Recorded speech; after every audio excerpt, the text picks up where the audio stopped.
Good morning, sir. Shall I start, sir? Yeah, go ahead. Okay, sir. Thank you. An entrepreneur tends to bite off a little more than he can chew, hoping he'll quickly learn how to chew it. These words said by Roy Ash. Both commerce and management are an ever evolving, ever trending process. There is no such thing called achieved, as there is always a thing left to be achieved, then another. Today, it's all about adapting to a changes in the evolving platform of management. Good morning to everyone present here. I welcome you to the second day of third two-day international conference on virtual inclination of commerce and management in the arena of Industry 5.0. Today, we want to deliver something different and we have an erudite guest here with us today to speak about e-learning, a growth avenue for better future. I like to invite Mrs. B. Sheila Ma'am, Associate Professor, to deliver the welcome address. Sheila Ma'am, over to you. Good morning, all. On behalf of the Department of Commerce, Professional Accounting, and the Accounting and Finance of the Hindustan College of Arts and Science, and the organizing committee of the PROAC Meet to 2022, I am very pleased to invite one and all to this session on the e-learning, a growth avenue for better future, on the second day of the third 2 days international conference on virtual inclination of commerce management in the arena of Industry 5.0. PROAC Meet 2022, which is organized in association with the ISDC. And today's topic, e-learning, is a much awaited one, and I'm eagerly waiting to have a wonderful session. So it is my privilege to welcome Dr. Sabri Shankar, Pedagogical Research Associate of Indian Institute of Management, Bangalore, who currently plays the program management role in the IIM Bangalore and has a rich experience in the teaching and research work. Welcome, sir. I also welcome the faculties, research scholars, and the students of other colleges who are come here to eagerly participate, and also the faculties, research scholars, and the students of the other departments of the Hindustan College, and also of our department for the special interest shown to participate in this session. And it is my duty to extend my gratitude to the management, secretaries, and CEO and principals of the Hindustan Educational Trust for their encouragement and constant support for all our programs. I once again welcome all the presenters, participants, and the students, and the organizers, and the guests for this session. Welcome, sir. Welcome, everyone.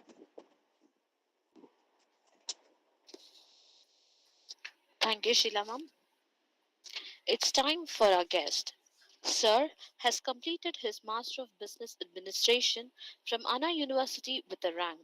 He has versatile credentials across platforms like human resource, marketing, education, management and research to his credit.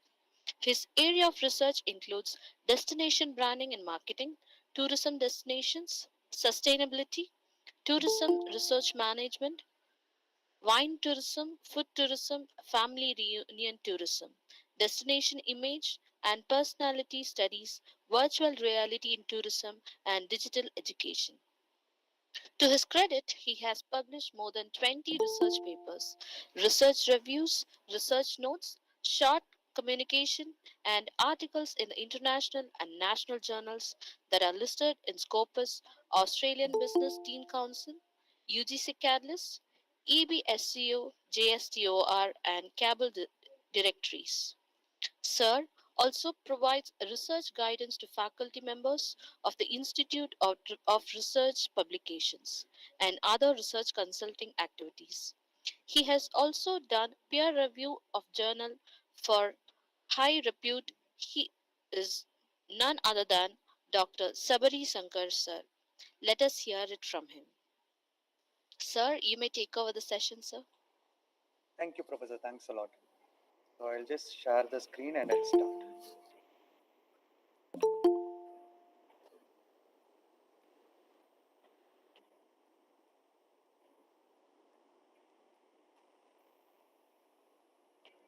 Is the screen visible?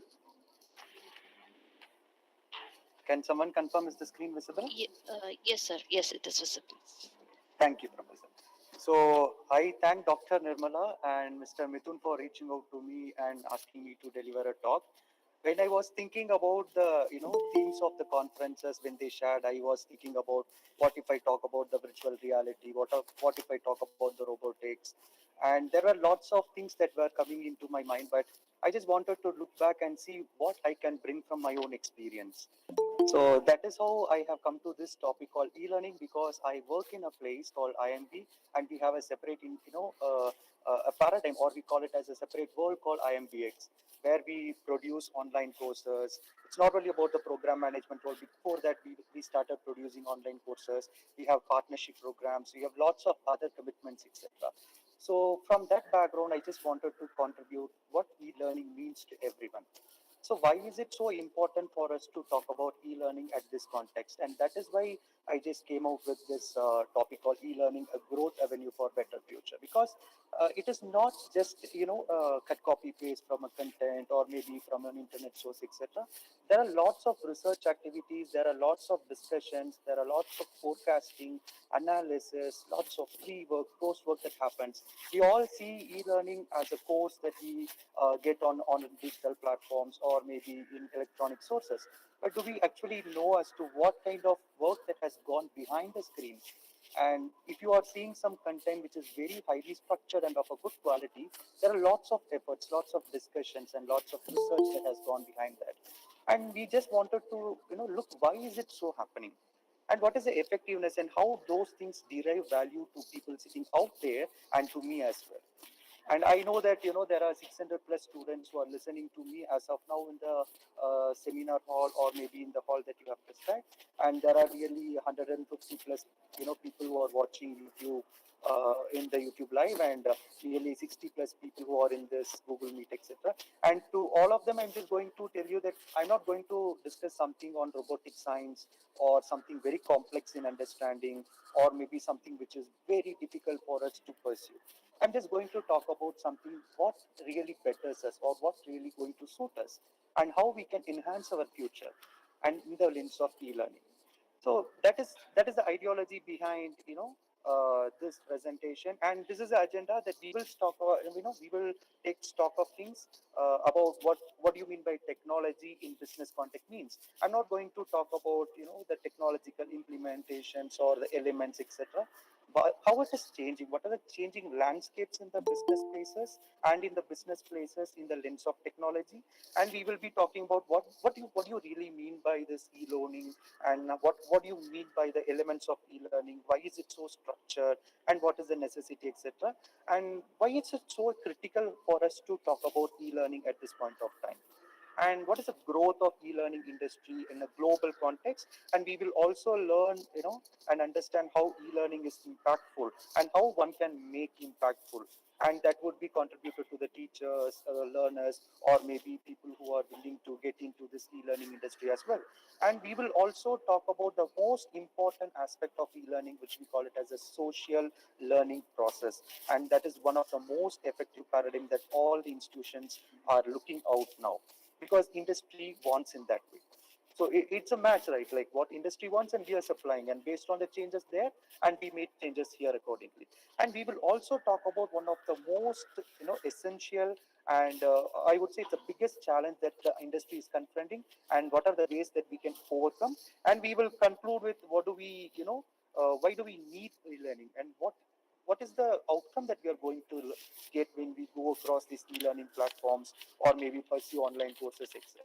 So I will be covering overall to the individual perspective, to the instructor perspective, to the education institution perspective, perhaps research perspective, and to the organization perspective. I hope this is fine, and this is going to be the agenda for next 1 hour. So as I said that, what is that changing, or what is that exactly changing because of technology? So if you, I'm just focusing on the business perspective. If you talk about the individual perspective, there are lots of things that have evolved. Starting from our day to the night, we use technology intensively in all the walks.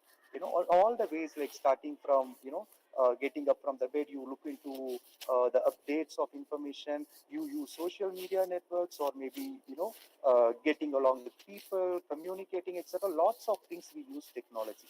We have technological devices, we have technological things for shopping, we have digital payments, all these things. But my focus is on what is it to business and what is actually happening in the business place and business space. If you look into the slide that is shown here, I have just narrated few points, and these are basically from the research perspective and based on my readings that I have collated from the things which I have looked very intensive and which are very critical at this point of time. So now if you take the case of organizations, 90% of the work what we do in organization is communication. So communication is everything. You know that, right? Your accounting students are here, or maybe the teachers are here, or maybe the research scholars are here, or maybe the general audience, whoever it is, wherever the organization it is, or what type of nature it is, whatever the scale it is, 90% of your work delivery depends on how well you communicate.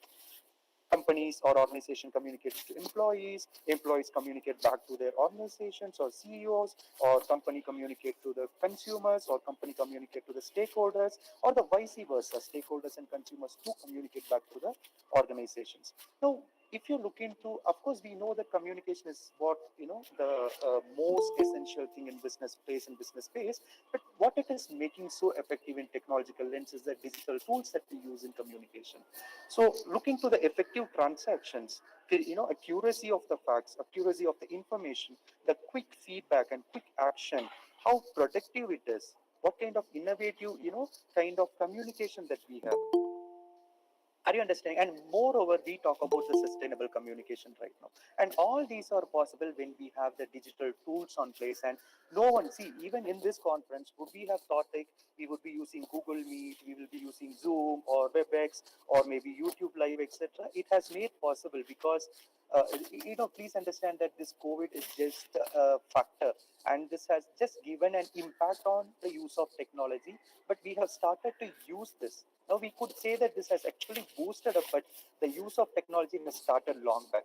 Now, what happens is that when organizations use these kind of digital tools for communicating, they enhance in lots of the ways, starting from connecting to the global partners, connecting to the global, companies, or maybe you talk about the procurement, whether to go for buy decision or to go for make decision, etc. Communication plays a huge role, and this is where this technological tools or the digital tools that bridges between your lower efficiency and the higher efficiency.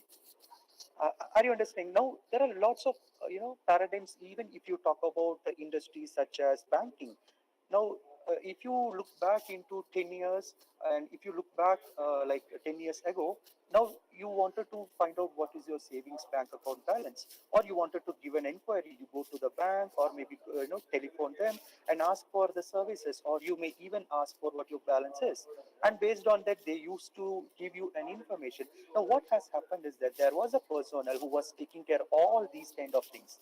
Now what has happened because of this automation, and when these kind of routine jobs, and I will come to the paradigm of routine jobs later, but these kind of routine jobs are taken away by automation.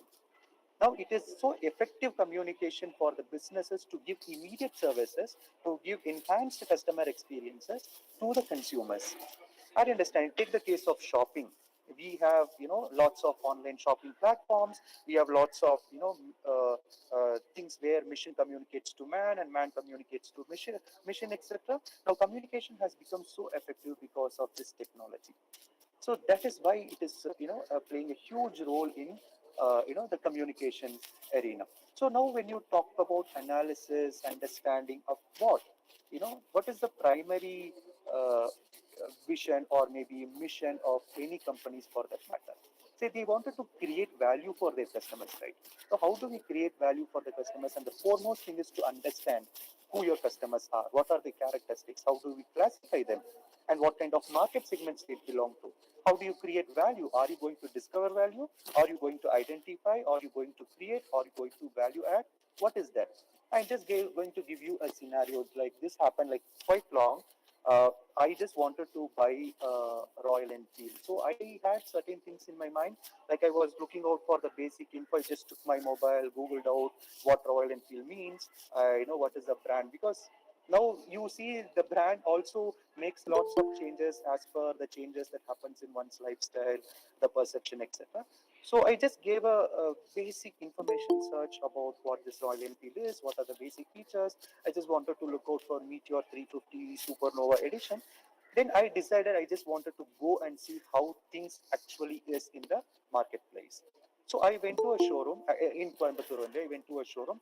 I just spoke to that personnel, and he told me what are the features, and he told me what are the value adds, could be the accessories, could be the enhanced engine, BS6, lots of things. And he told about the financing option. Then I gave my number and I came back. So this is the scene. So as and when I came back, now what happened is that I just took a nap and they just wanted to use my networks. I just opened my Facebook. There I could see a posting of Royal Enfield 350 Meteor. I got surprised, like, how come this would happen? Because I have, not told even my parents that I'm just going for inquiry about this product, neither my friends nor my colleagues, etc. But someone who's that following me. And I just logged out, came to my Instagram, and I could see similar kind of advertisements of Royal Enfield. And I could also see similar kind of cruiser bikes like Avenger and some other brands as well. Now what happened? I just came back and just logged into YouTube. Now I could see the similar kind of postings pop up as an advertisement. Now where is this message consistently coming from? Who is the person who is actually following me? And then I just put down my mobile, and after that I could hear some message tones where I could get some messages on the finance options from XYZ bank, the insurance option from XYZ insurance providers, and allied services. Some interestingly, some messages came from the competitor saying that why do you spend lots of money like 3 lakh rupees for buying a Meteor when you could get the similar kind of experience by buying 1,60,000 rupees another cruiser bike. So now just think about who's the one who is following us is our mobile phone. So the mobile phone has a mechanism to record or to analyze as to what is our behavior. Now with the advent of this big data, artificial intelligence and machine learning algorithms, etc., now organizations could easily track their consumers. Earlier it was very difficult. You collect sample, and research might be, researchers might be knowing this. To collect data, it is so difficult and hazardous. Sometimes it tries our patience. It is so difficult for us to get data. Now, if you look into the organization, when it targets lots of audience or lots of consumers, how do they acquire? Let's say 1 lakh consumers are out there in the market. Now, to conduct a survey and understand what is their behavior, what is their perception, expectation, etc., it takes lots of time. Look about the cost, look about the factor of people, time, effort. It is going to be very difficult for the organizations to do, but now it is very easy because they have an inbuilt mechanism, and these tools help them to understand the pattern of purchasing, the pattern of looking.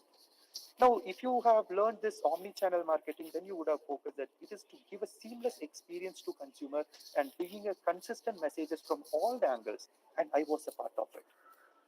I was part of it as a consumer because I have just given an inquiry. But you look wherever I go, whatever the platforms that I use in the backend, all those are integrated. But you just see how I am being forced to buy that. And this technology sometimes will not allow us to think. Like we may not even think about what is going to be the cost once we repay the loan, or what is going to be the resale value, or what is going to be the value addition that I'm going to get, etc. But you see that sometimes we just jump into impulsive buying because we are consistently shown that this is what you need, this is what you need. Perhaps we might not need that actually. We may need something else. I understand. And this is one of the mechanism where organizations analyze as to what consumers want, or what consumers actually perceive to, or what can delight consumer experiences, etc. And basically, and they design products or services accordingly. Are you understanding? And this motivation cannot be always natural because all are not motivated by the same factors. These are motivated by external factors like whatever the messages that we are seeing right now. So you see this how technology is impacting even in our day-to-day life, even in the consumer life, and that is very vital. And if I wanted to go back to the communication part, I will just keep track of my time. Just hold on because I just wanted to make this point as well. Now, communication is not just the communication from companies to the consumers, etc. Now, with the digital era, and people are open to the communication, platforms, etc., like the blogs or maybe your Facebook or Instagram, where you can generate your own contents. That is what we call it as a user generated content. Now, if I buy or if I go for a ride or maybe if I go for a caring, etc. Now, what is my experience? I just share my experience in my blog or maybe put out to the community out there.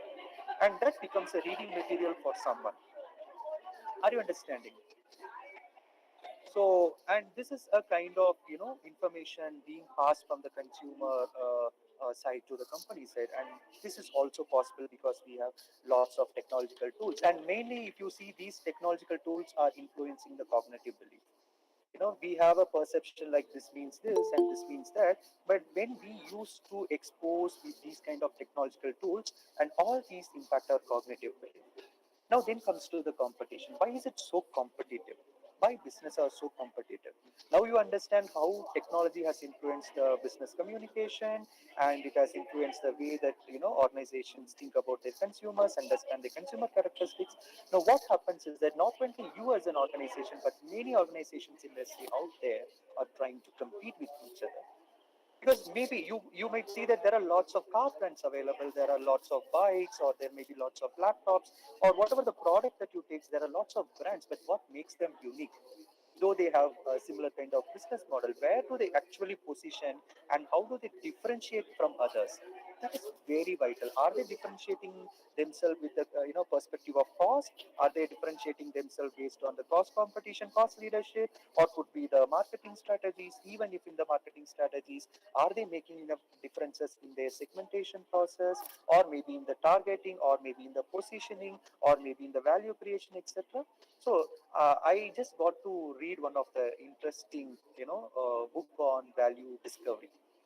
So you all know that the creating value is, we are used to that term, create value for your customers. But there are certain ways that we don't understand that discover the value. The values are already there, but no one would have discovered it. So it is also easy for the organizations with the help of these technological tools to discover the values or maybe could give a value addition.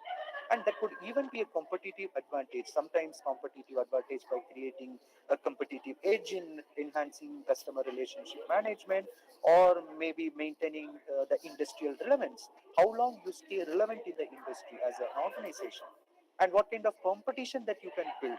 It could be a comparative advantage as well. Now, also the companies have started focusing on the sustainability and thereby on the profitability. Sustainability means that how do you give the existing resources to the next generation, and in a way that that is not going to become so scarce. It is going to become so effective, and it is going to help all the generations across the future. And some companies would like to go for acquiring the market leadership, etc.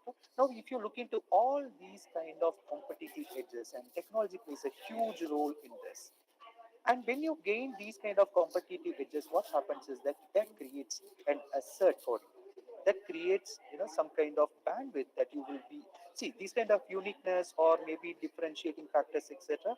Are all these factors that makes you distinct from others, even if it is an individual or maybe organization, etc. And that becomes an asset for an organization. And one can also be so innovative. I would not say creative, so innovative, because innovative is something when you implement. Creative has no, I'll just come out with the differences between creativity and innovation. I'm just going to give you a glimpse, but just wanted to give out companies are so innovative because they use technology a lot and they use technology in the right way. And when I was writing one of the mailers in the last week, I was just writing about writing your own codes, which means that there are companies, they have to take a strong decision on when to use the technology.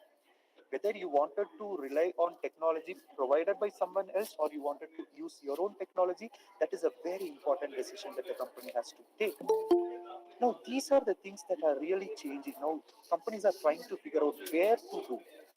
Should we rely on the existing technology providers, or should we rely on creating our own technological tools? If so, is the right time to do that? Is the right time to invest? And there are the lots of changes that are happening in the business places.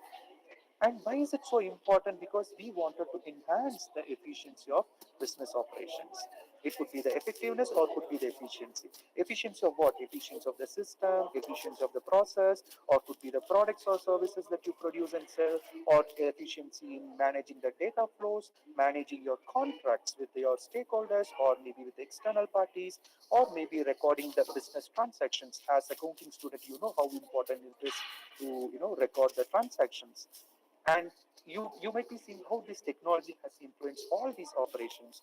Could be efficiency in cost effectiveness, or maybe efficiency in reaching out to the global audience, or using the technological tools to change the paradigms. All these things could be marketing efficiency, or look out for the business growth. You say that you will have 10% growth in next 5 years. How are you going to achieve that? Or if a business wants to expand to a new country, or maybe geographically, or wanted to expand vertically or horizontally, etc., whatever the type of expansion it is. Are you understanding? For example, let us take the case of tourism industry, and this was actually raised by a presenter in one of the conferences that I recently attended.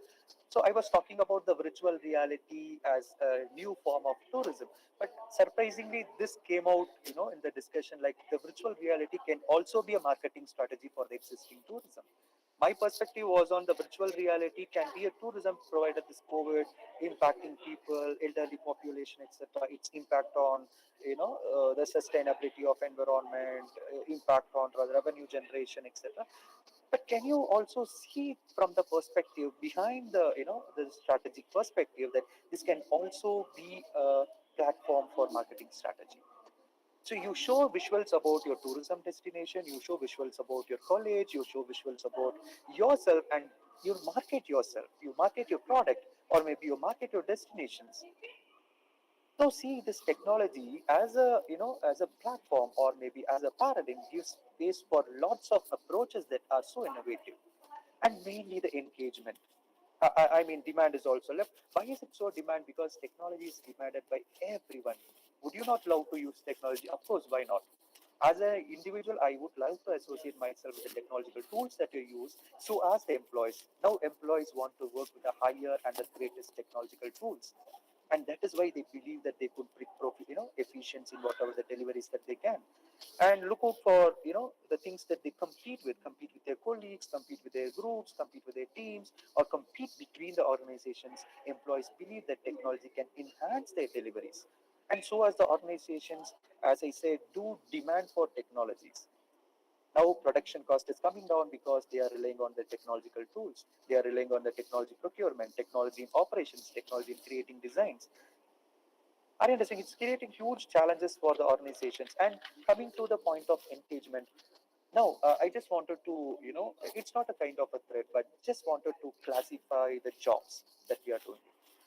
So there could be jobs based on the nature, there could be jobs based on contracts, or maybe based on the specialization, etc., etc., etc. But I just wanted to classify, and perhaps this is from one of the recent classes that I attended, and the class was on human resource management by Professor Vasanthi of IIM Bangalore, and she has told this very powerful statement in the class. Now, jobs are classified in these two categories. One is the low motivating jobs and the high motivating jobs.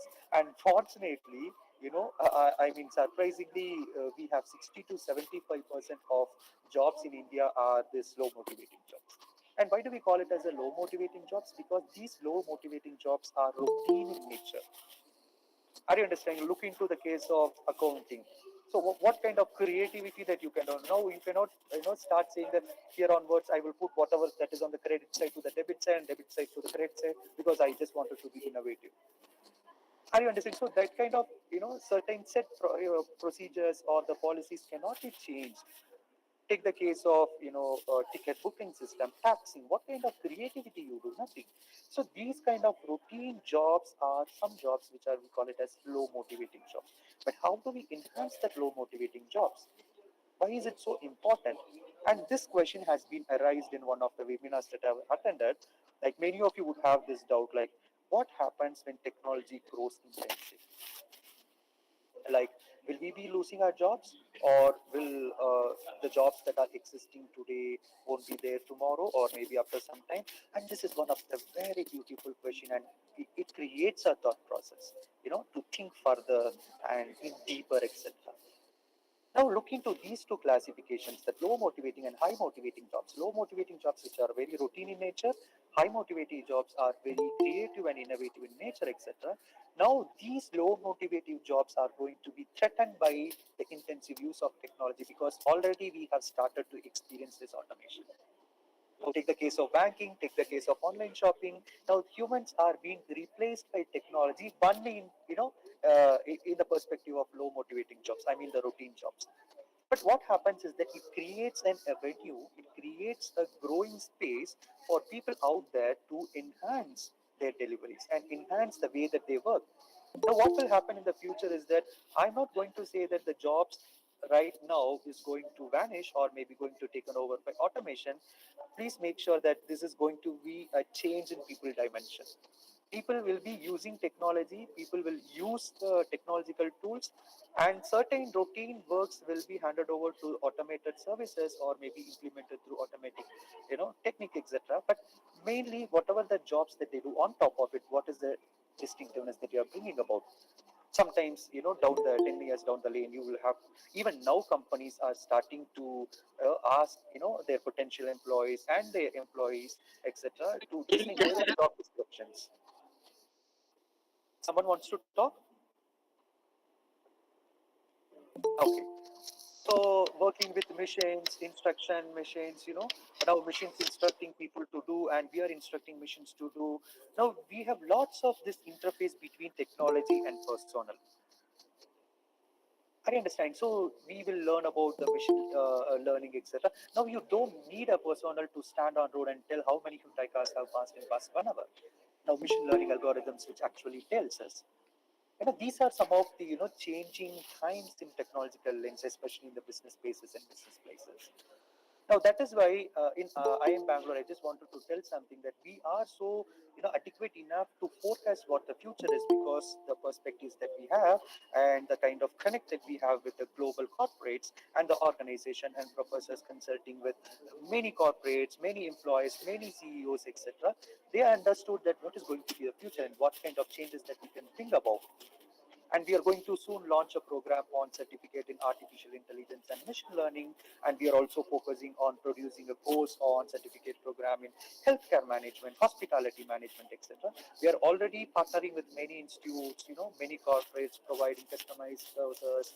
Could be blended learning, or could be a self-paced course or instructor-based course, etc. But we are just forecasting on how we can contribute to the future, because industry out there wants these kind of things.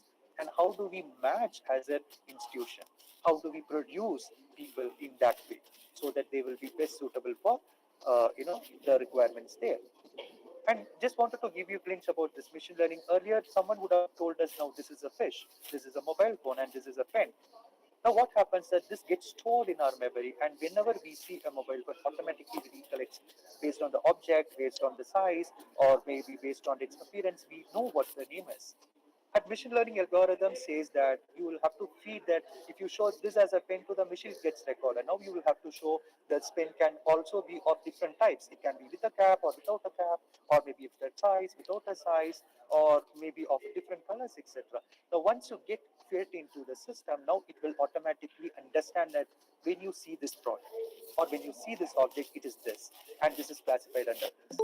Now people have started using, now organizations have started using and understanding the importance of machine learning algorithms. And even this artificial intelligence, we have listened to lots of talks, lots of lecture series about artificial intelligence. But slowly I will also just put some words across the presentations about AI as well.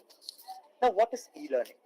What is that? What do you mean by e-learning, or what is significantly important for us?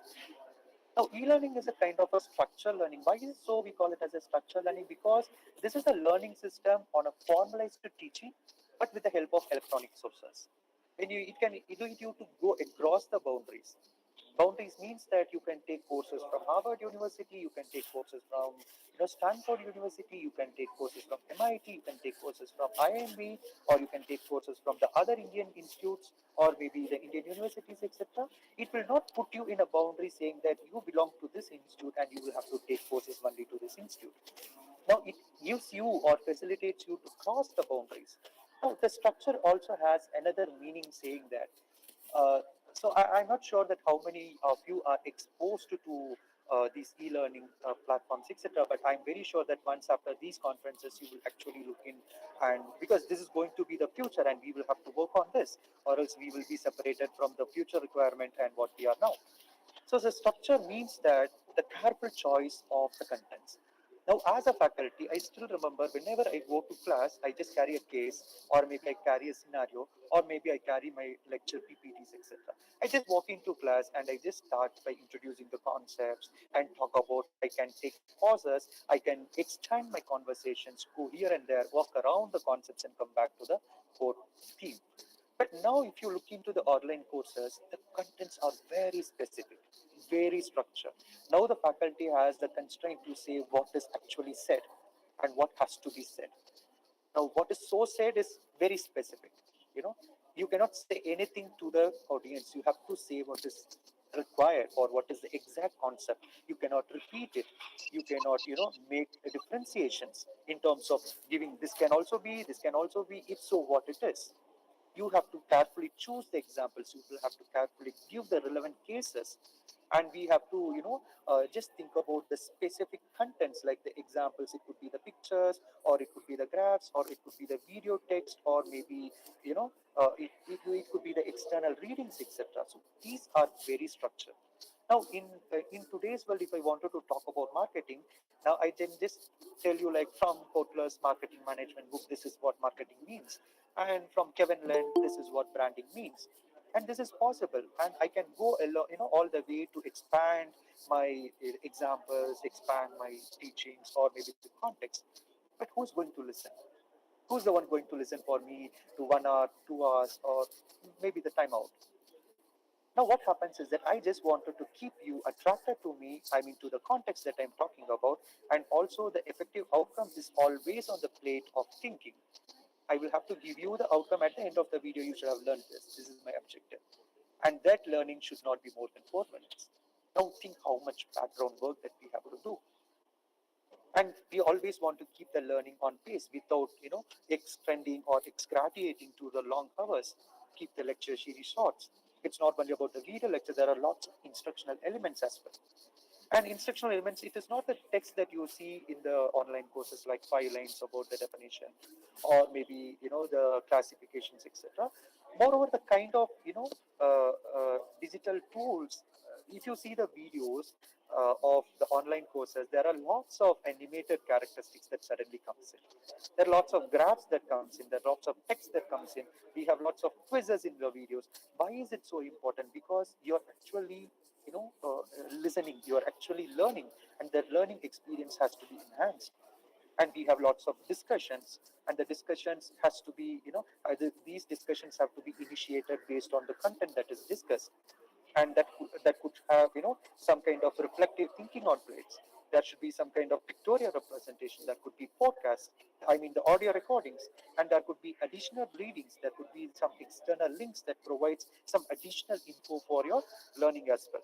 And it could be the write-ups, or it could be the some kind of articles, or maybe the newspaper clippings, or maybe if I just wanted to make you understand of how marketing in XYZ company is, then I may go and conduct an interview with the marketing manager and just wanted to show you how it is.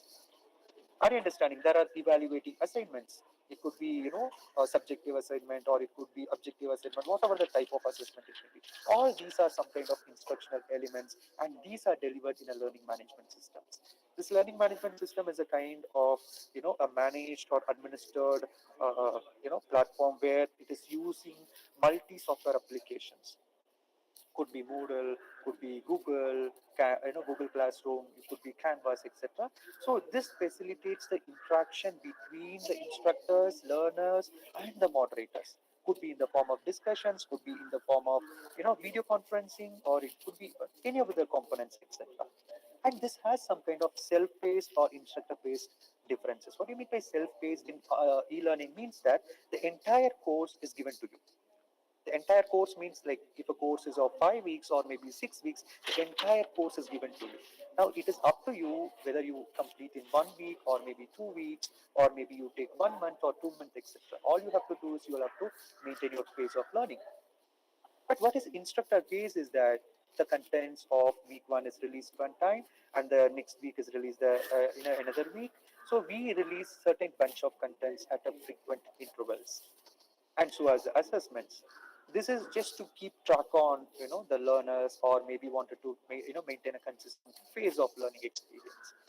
And if you see the courses that are available on edX, the platforms such as edX or IMBX or Coursera or Swayam, you could see the differences between the self-paced and instructor-paced. Now, Swayam courses are released on instructor-paced mode, and we as an IMBX, we have both the paces, like self-paced, instructor-paced, and we also have partnering with edX, and we also have a blended learning, and this is one of the essential, and we are seeing a lots of growing avenues in blended learning. And what do you mean by blended learning? So online plus offline. That is what you call it as a blended learning. When we talk about this blended learning, it has a long history behind it. So as IMB, we have started long back to understand what is the essential of this blended learning and how it is going to forecast. And I'm very proud to say that this is the institute which is pioneering in India and first kind of its nature to provide these kind of online courses, etc. So we have blended programs kind of YLP. We had a program called Young Leadership Program, catering to people who have 1 to 2 years of experience in industry and who are aiming for managerial posts. So we classified like the foundations in management and the functional management. We just wanted to give them the flavors of what is the foundation of management. Could be in terms of accounting, could be in terms of business communication, designing organizations, and statistics, etc. And then we focused on how we can make them functionally specialized, like corporate finance. We spoke about marketing, and we had people management. We have the other operations management, etc. So the reason is that we have 50 plus online courses by now, and we are producing a lot more in the future.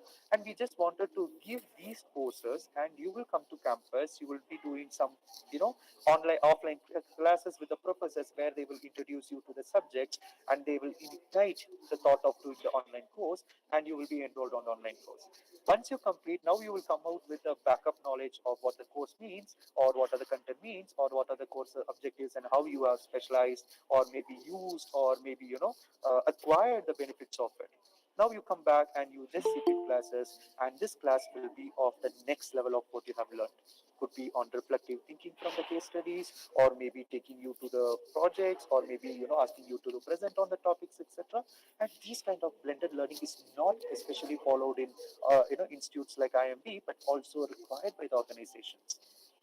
Then we have a program called Emerging Leaders Program, where we target people who have 4 to 5 years of experience. These are specifically for leaders, creating their competency level, leadership competency level enhanced with lots of elements on managing people, customer relationship management, in terms of finance, in terms of operations, etc. And we also have programs like IBA, like Indian Banking Association, where we have 70 to 80 plus bankers like CEOs, managers, deputy managers, and all these big people.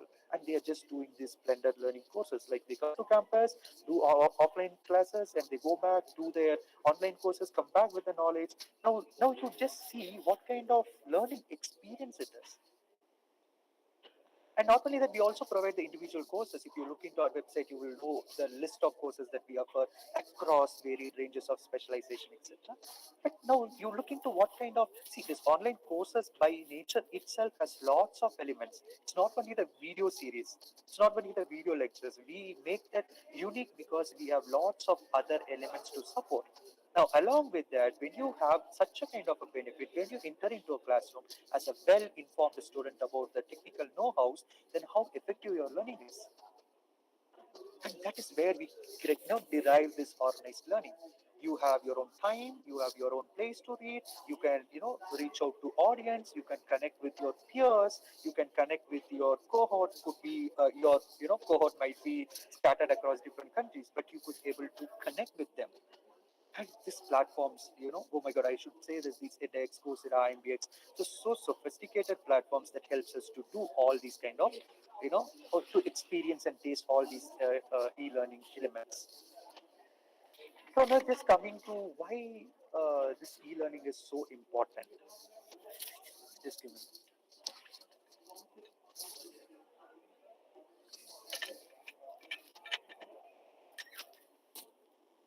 So don't worry, I have very few slides. I'm not just going to bore you. I'll leave you quickly. But I just wanted to make you understand as to why e-learning is so important and how it is so critical in terms of individuals and in terms of organizations. Now, when you look into global context, now, as an individual, I cannot afford like 25 lakhs to just go abroad and read a content or maybe read a course or pursue a course and get back to India. Maybe there are people who are doing that, but there are lots of constraints. Though we have clear goals, or maybe we have certain set aspirations in mind that we have to learn this, or we have to learn from the industrial experts, or we have to learn from the global universities, etc., etc., etc. But this is possible when you acquire e-learning, when you opt for e-learning.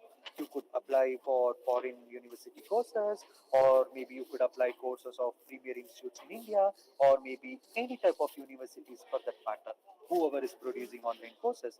So, what makes this unique? So I'm not just saying that whatever we have undergone. So I'm also basically from Coimbatore, and I have also pursued my education all across in Coimbatore institutes. I would not, make a comment on the quality of education or the kind of syllabus or maybe the kind of credibility that we have, and that is a base.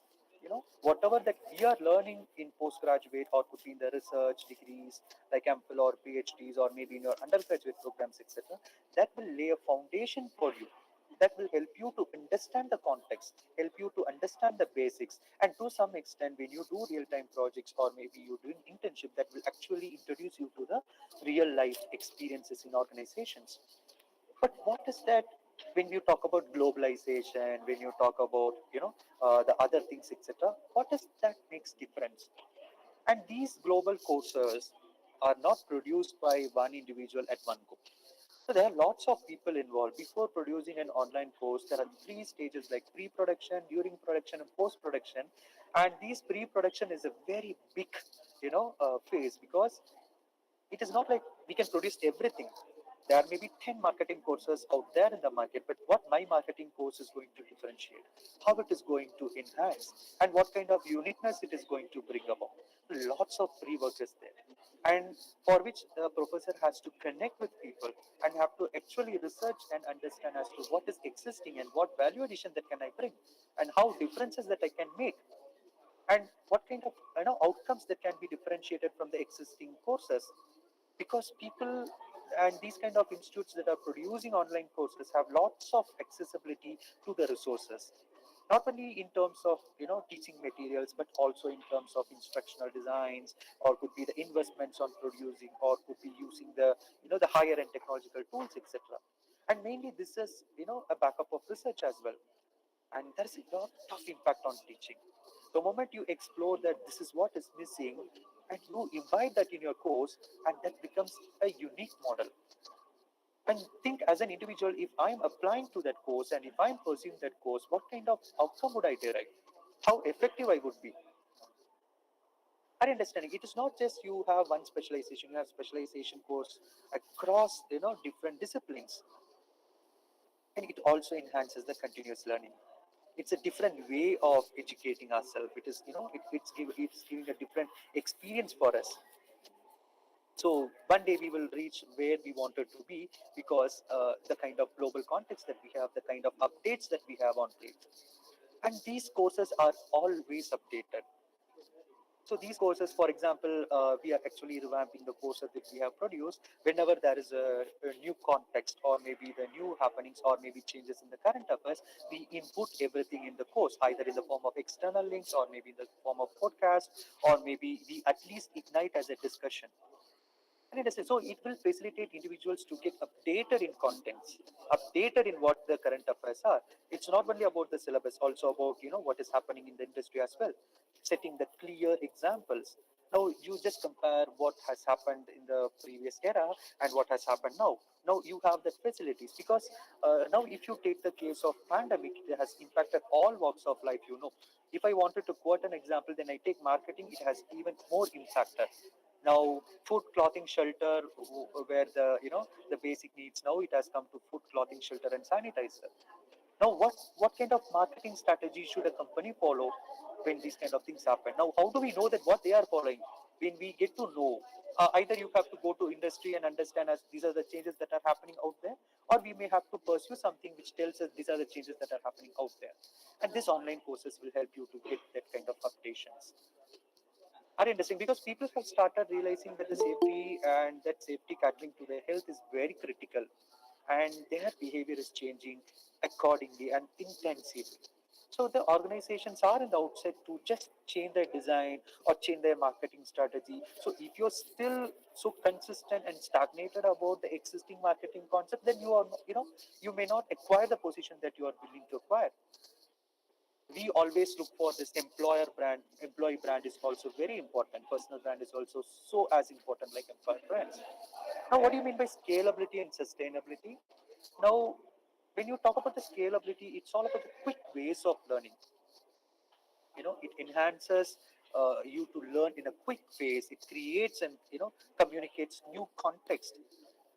It can even uplift your skills, which is very vital because you understand that what is the shelf life of our technical skills.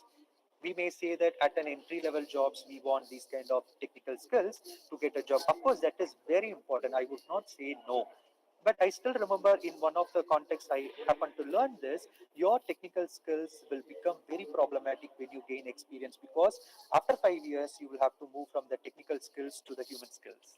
And do you have that adequate information on hand? Are you exposed to that kind of skills? And that becomes very important for everyone. After 5 years in managing people, then you move to conceptual skills where you make decisions.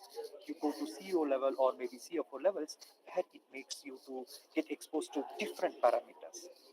Are you ready for that? How do you be ready? If you at all you know what is happening out there, then you can do. And these online courses, which are so updative in nature, will give you that kind of knowledge and will enhance your skills, or I would say advance your skills. And maybe in terms of sustainability, if I talk about sustainable of organizational growth, how do you set a growth of an organization? How do you set your growth in your organization? It could be, from the career transition, if you wanted to move from one career to another career, or you decide how your, career growth stages would be. What is going to be the frequency or maybe the duration of stay in one particular stage? Are you understanding? So these kind of things will actually help you when you take online courses, because you're actually gaining your skills, you're advancing your knowledge, you're getting updated. And the most effective ways that in the e-learning is that the pedagogies that we use. It could be the cases, it could be the simulation. We also have reflective thinking exercises. We have various forms of learning that enhances your effectiveness. And it could be, we already have certain elements in education like assessments, projects, etc. But in terms of online learning, it is more flexible, where we are not just forcing you not to copy from anyone. Of course we have lots of plagiarism tools that will actually catch you when you copy from people, or maybe will actually catch you from just cut, copy, pasting or paraphrasing, etc. But how do we enhance its effectiveness? So we have lots of reflective assessments, like you have to think. If you are in that place, what would you do? You will have to analyze the situation.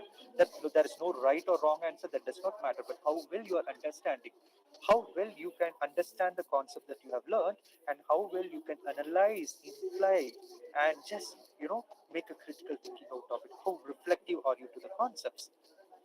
Our understanding. And there are lots of self-evaluative assessments. And even before you take the courses, you just assess yourself as to what is your level of understanding about the marketing, or maybe about people, or maybe about operations, or maybe about the finance, etc. At the end of the course, you can also evaluate yourself as to how you are actually growing in terms of these online courses, etc. And you can also make sure that how these online courses will make your outcomes so industry relevant and industry specific. And these learning outcomes are so adaptable in nature, and that is why we have this peer-to-peer learning, and we believe that this is one of the successful way of learning, etc.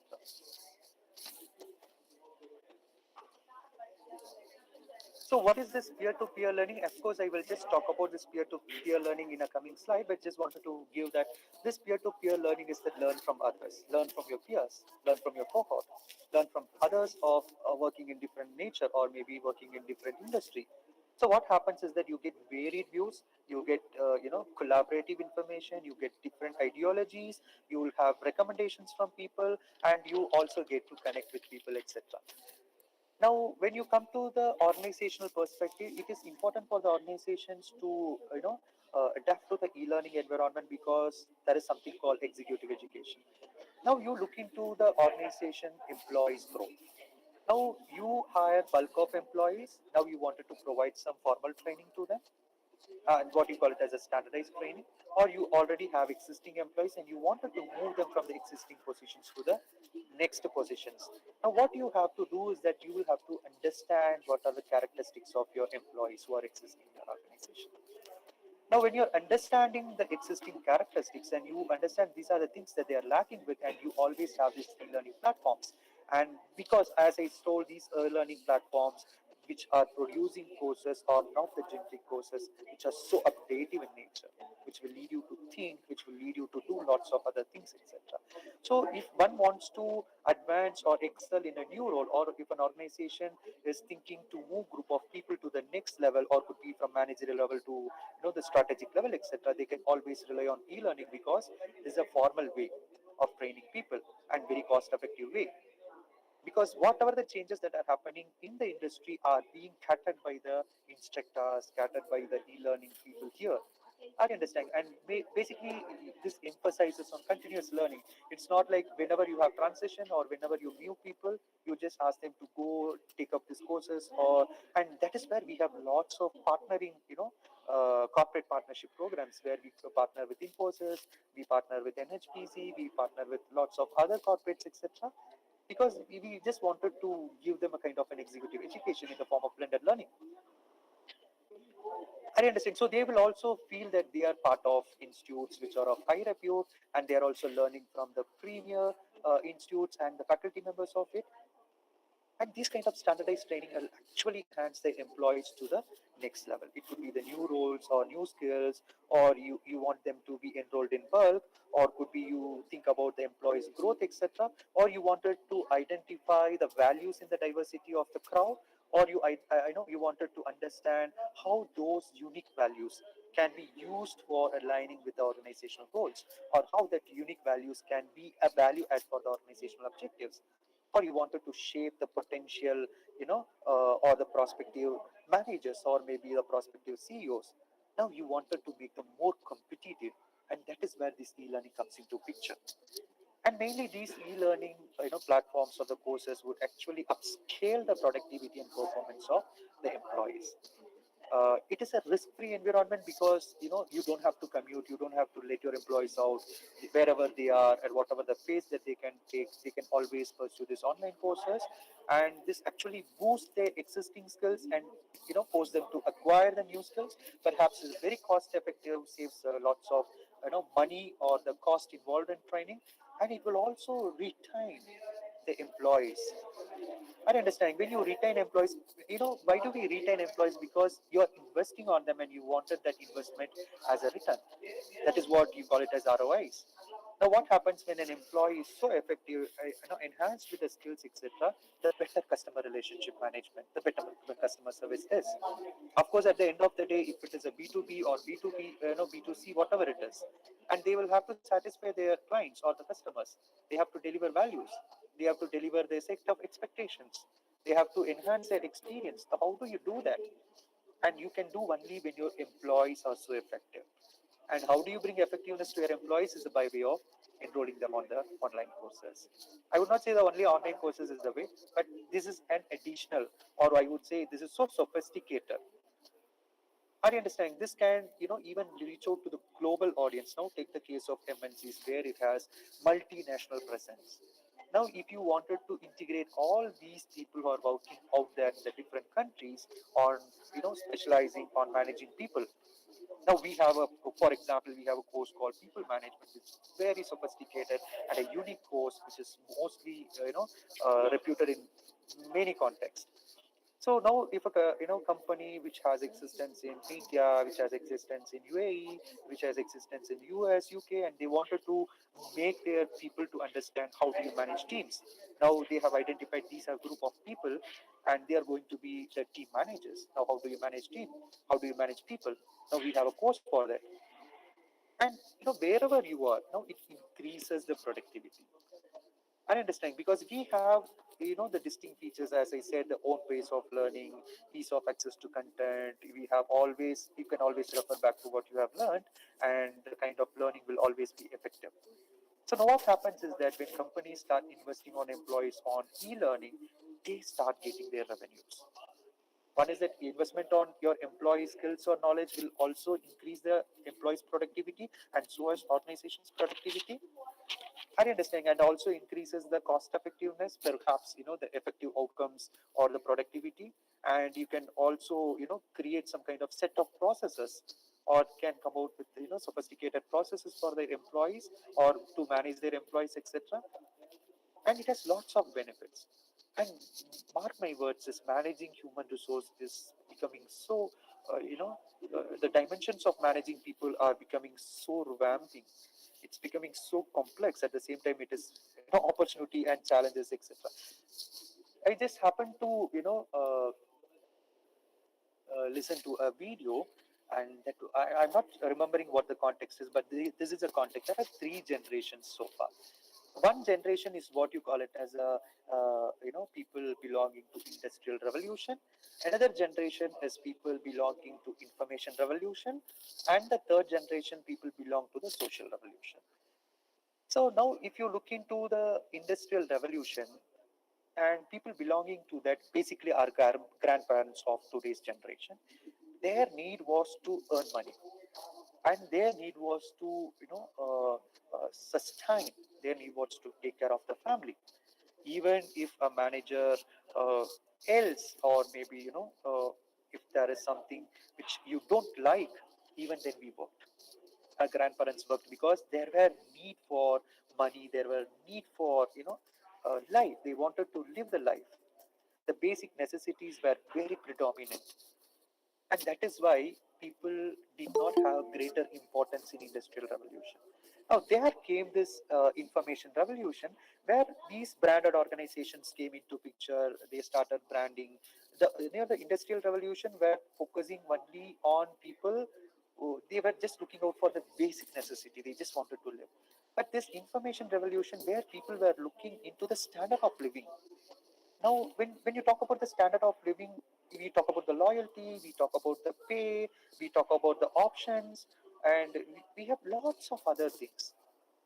We have, lots of other things that people dimension was changing. But now we are actually into the social revolution.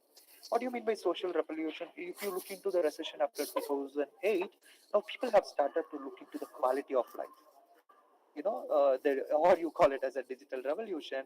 It could be the quality of workplace, it could be the quality of jobs that we do, the quality of satisfaction, or the quality of environment, or maybe the quality of the job roles that we play, the quality of learning and growth that I have. I understand my purpose is, of course, to earn money, but more than that, there are lots of other things. This is what social revolution is. Now, it is difficult for the organizations. Now, if you come and say, like, look, if you're not working on this, I'm going to fire you. I will say, oh, thank you, boss. Bye. I have other offer to make. I can always take another offer, because now I'm not just sticking to, now loyalty is not that. Where is the loyalty? Can you show along loyalty with people? It is difficult for organizations to retain people and to make them so loyal. Now, how do you do that? How do you make that connect? One is that when you look into the organization culture perspective, we have lots of elements, and whereby we make employee feel so happy to part of that organization culture. But now, given this generation, organizations are also finding it so complex in managing people. Now, how do we do that? How do do you motivate people? See, all are not motivated by the same factors.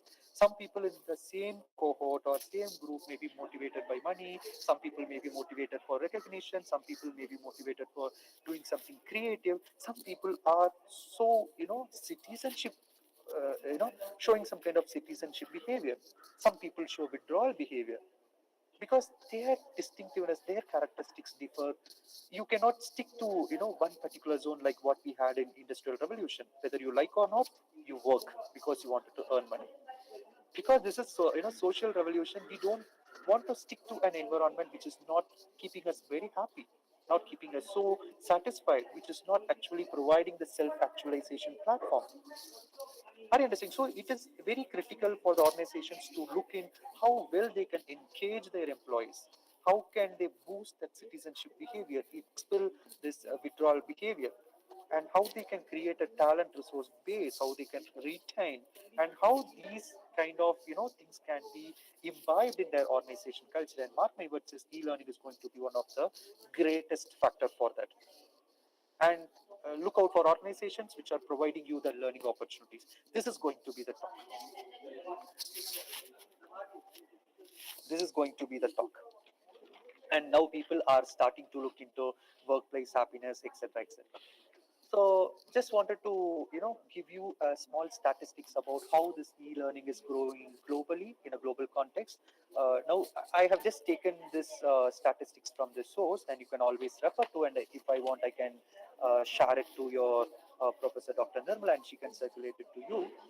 Now, if you look into the global context of how e-learning is growing globally, now you can see that the global industry, since its inception, like the e-learning inception, it has seen 900% of growth. And it is estimated by 2025 to hit 325 billion learners across the globe. And the industry is seeing 30% annual market growth. And the Asian country being the largest consumers, I mean the e-learners, is 30% annual increase in the revenue. The edtech companies or maybe the learning providers are just acquiring 20% of increase in annual revenue. And this industry is having some kind of betterments in terms of augmented reality, virtual reality, and soon this gamification is also going to rule this e-learning industry as well. At least 60% of the internet users have indulged in one of the other online learning, and 80% of the companies and 50% of the institutional students have used an e-learning platform. Now, e-learning takes 40 to 60% lesser time for employees and students than the conventional learning, which is around 18 to 20%. The majority of the companies are shifting to e-learning because, as I said, now they have understood and they know what is required and what makes them so unique, and they have to do that. And e-learning enhances the learner retention rate of 25 to 60% comparing to the conventional learning. So now, I just wanted to give you this info. Now, what is the benefit out of reading these statistics and knowing what is the happenings in e-learning industry as well? Now, two things. As an individual, you should understand that this e-learning is going to facilitate for your job. It's going to facilitate for your career in both the ways. If you wanted to work in top companies, or it could be if you are going to be an entrepreneur, or maybe a person who wants to take over your father's or a family business, etc., whatever the type of the career that you are focusing on. And this is going to be a biggest facilitator. And more than that, there are lots of people now who are focusing on this e-learning industry, because there are lots of avenues getting open.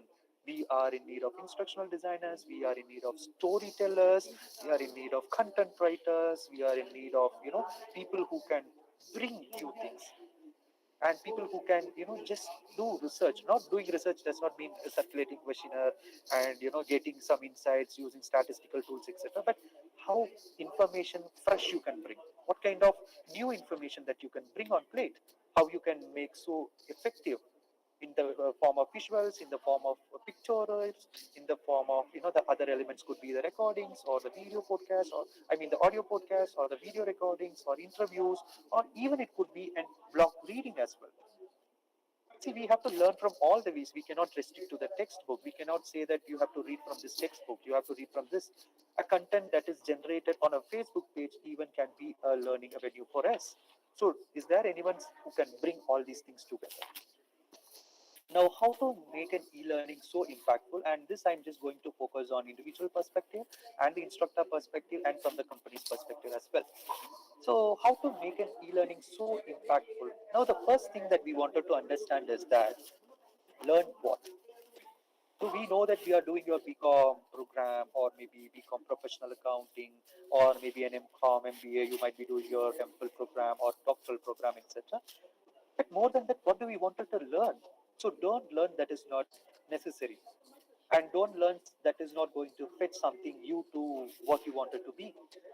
So it is very critical for not only for the learners but also for the instructors and for the online course providers.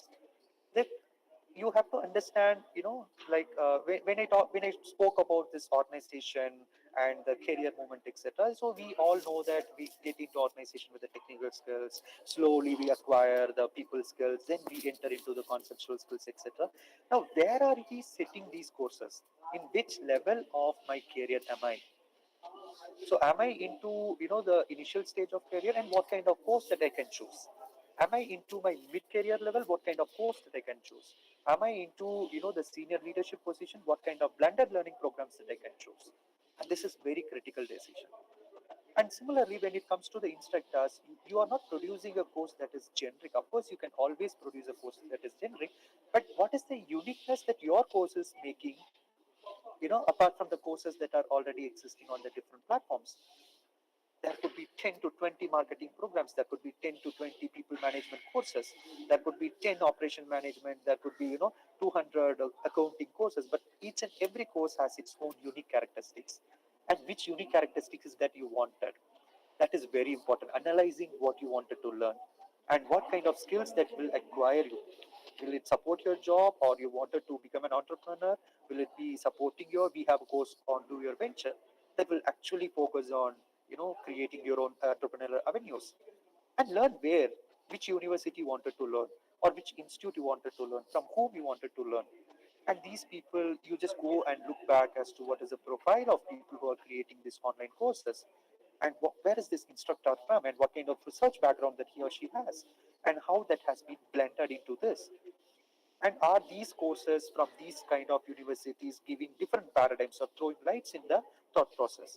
Are you willing to take a certificate program, or you wanted to just acquire a knowledge and without a certificate, or you wanted to learn an advanced certificate program, or you wanted to learn a micro masters program, or could be a professional certificate, or could be a degree or diploma or whatever it is? And this has to be carefully analyzed. When you have clear understanding of what you wanted to learn as an individual, when you have clear objectives, like this is what you wanted to deliver to this cohort as an instructor, and this is what the value creation that you're going to do as a the online course providers or maybe the book providers, etc., and learning is going to be impactful. At the end of the day, the learners are your customers, and if you're not delighting them, and there is no way that you can sustain in the industry, then comes the effective utilization of instructional designing techniques.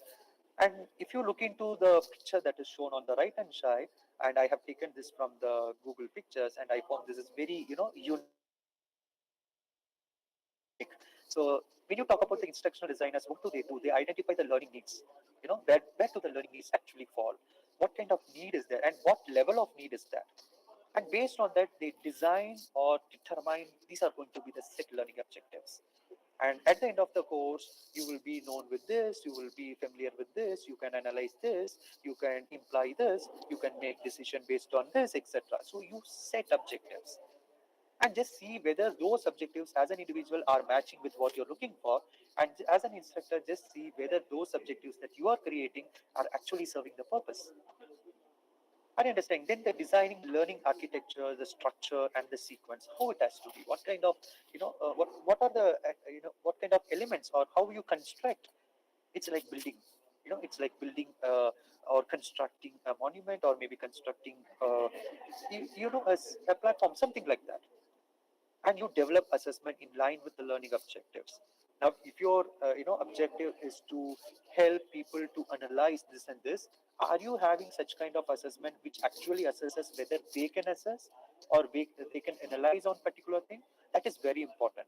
You say at the end of the day, for example, like you are producing an accounting course, and you say that you wanted to, make learners to visualize or maybe, analyze the accounting transactions, give accurate information, and give them, the power to decide based on the data, etc.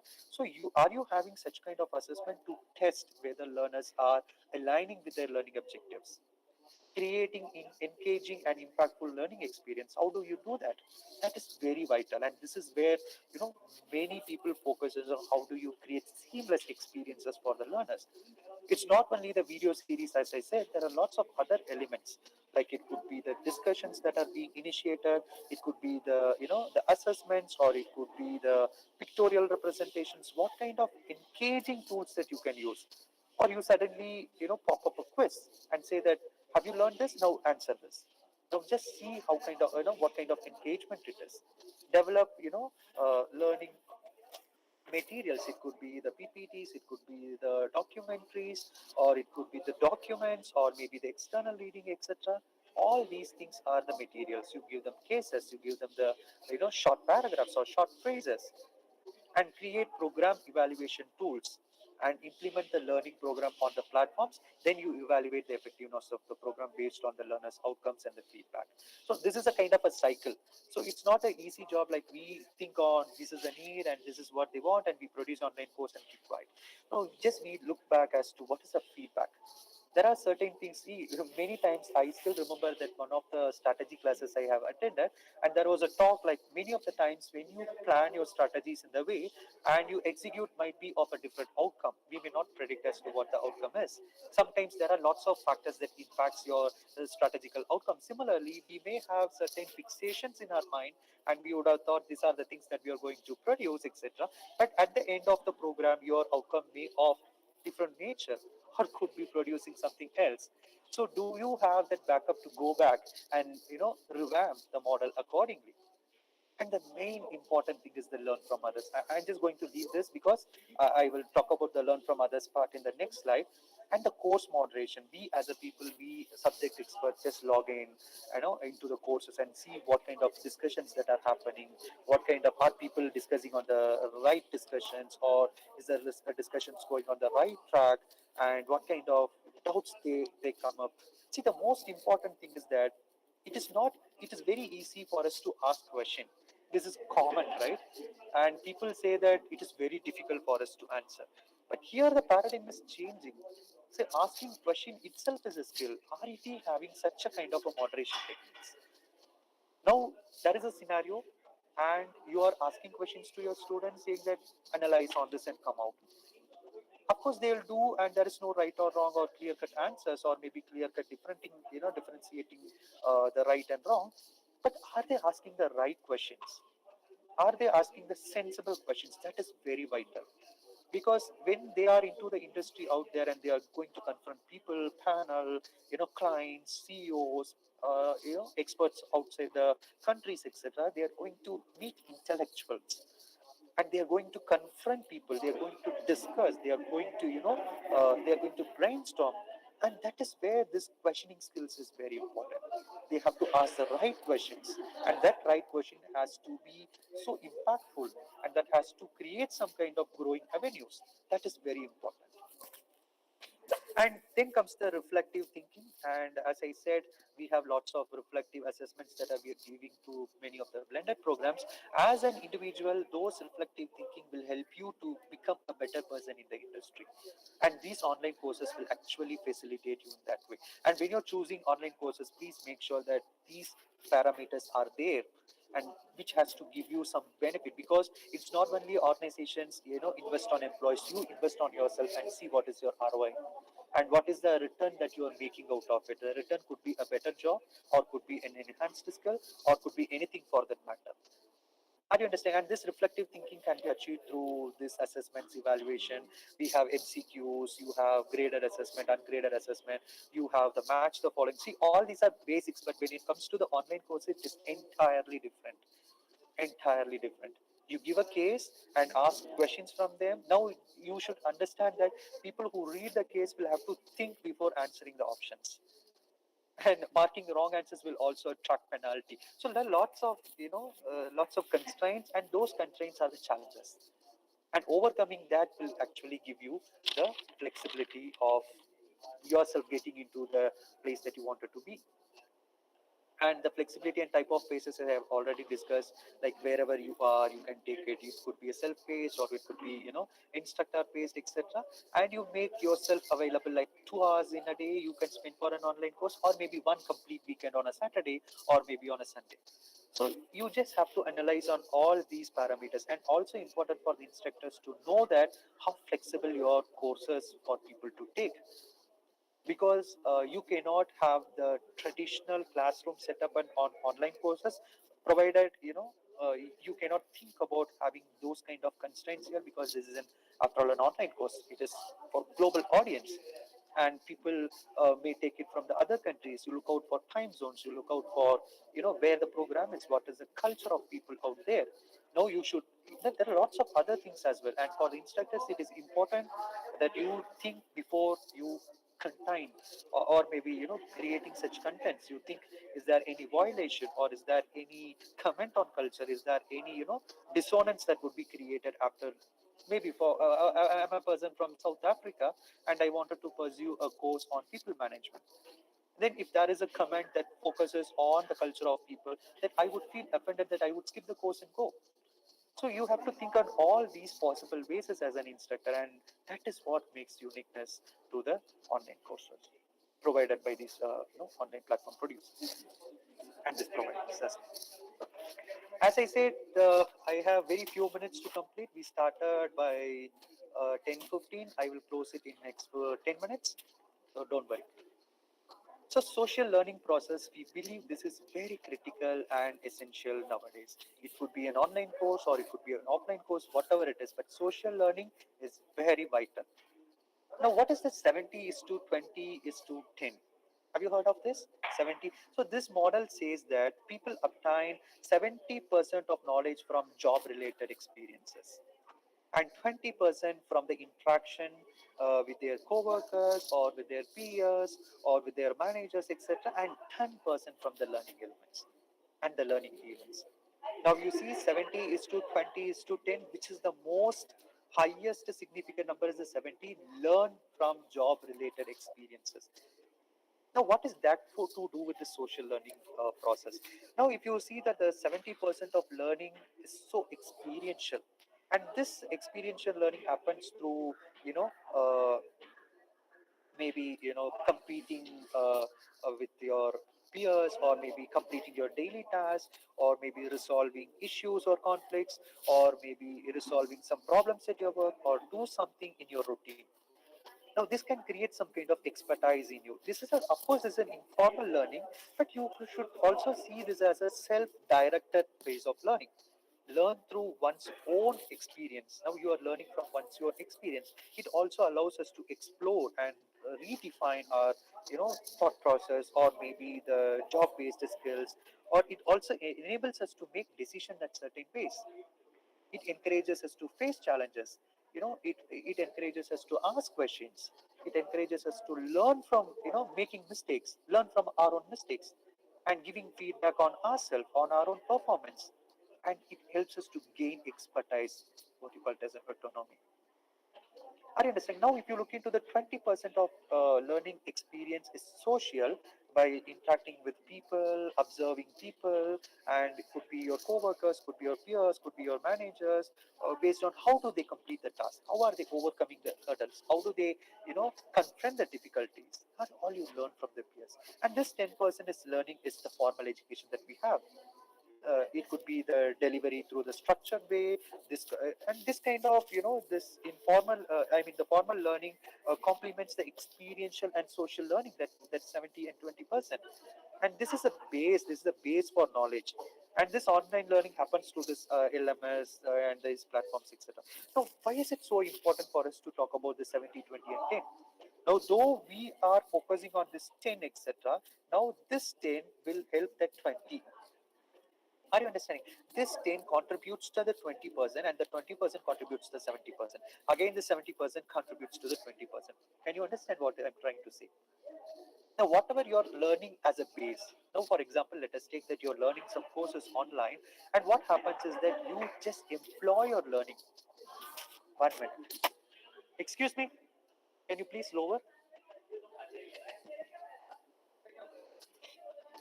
So what you learn online and the 10% that you gain from, the base or the base platforms could be edX, could be IMDX, or could be on Swimex. I don't know what happens is when you actually implement, when you actually implement and people are watching.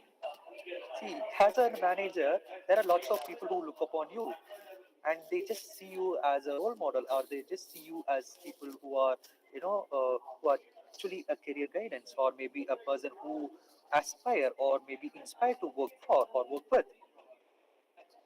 Are you understanding? So thereby you also observe people and you're, the one who are being observed by people. And this contributes that to the 70% and people learn from their own experience and these all interlinkages, right? And this learning, the learners can always express their perspectives and just give me 1 minute. Excuse me, just go lower your voice.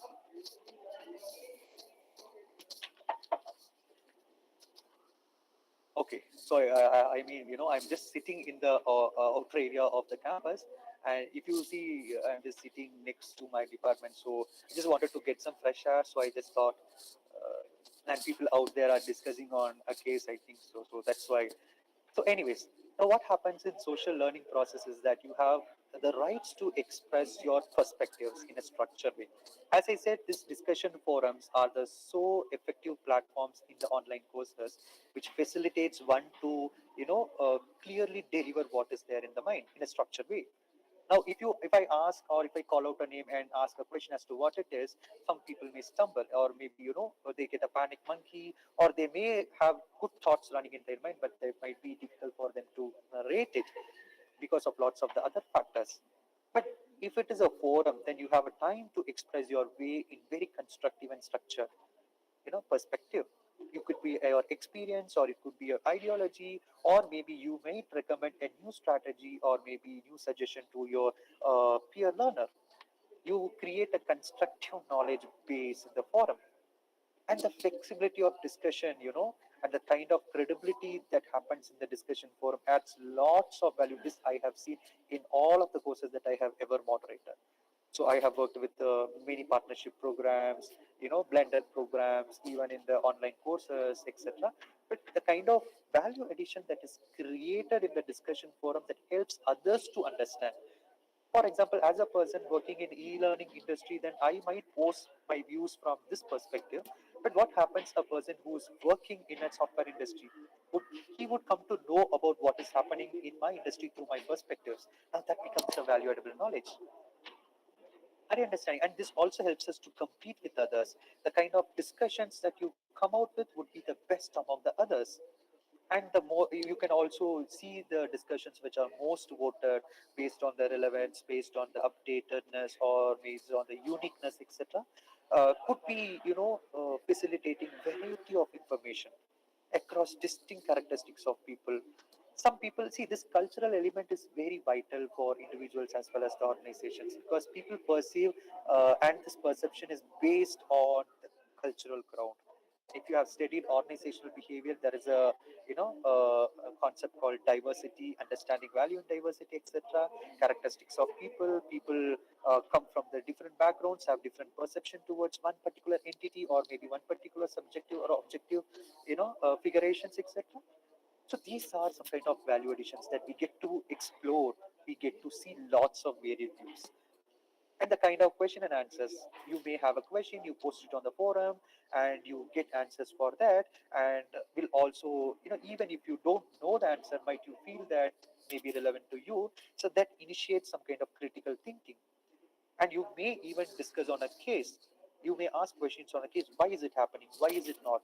And what kind of strategy that can use? And what kind of people strategy or the dimensions that they can change for.